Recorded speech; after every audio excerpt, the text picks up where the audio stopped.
స్వస్థత మీకు శీఘ్రంగా మీరు చూడాలి, పొందాలి అంటే తప్పకుండా వాక్యమే మీకు మెడిసిన్. కూర్చున్నప్పుడు, లేచినప్పుడు, నడుస్తున్నప్పుడు ఆ స్వస్థతను కూర్చున్నటువంటి మాటలు పలుకుతూ ఉండండి. ఒక ఇంజెక్షన్ శరీరంలోకి పొడవుగానే అది బ్లడ్లో కలిసిపోయి, రక్తంలో కలిసిపోయి త్వరగా హీలింగ్ ఎలా వస్తుందో, ఆ జీవపు మాటలను పలుకుతూ ఉండగా ఆ దేవుని యొక్క మాటలే నీకు మెడిసిన్ లాగా పనిచేసి నీ రోగాన్ని తరిమి కొడతాయి. హల్లెలూయా.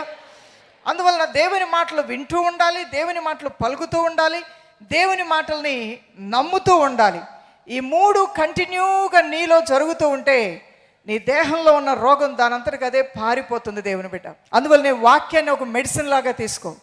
దేవుని మాటలు వింటూ 3 పూట్ల టాబ్లెట్ వేసుకోమని డాక్టర్ గారు చెప్తూ ఉంటారు, 3 పూట్ల టానిక్ తాగమని చెప్తూ ఉంటారు. అలానే 3 పూట్ల దేవుని మాటలు నువ్వు చదువుతూ ఉండు, ధ్యానం చేస్తూ ఉండు.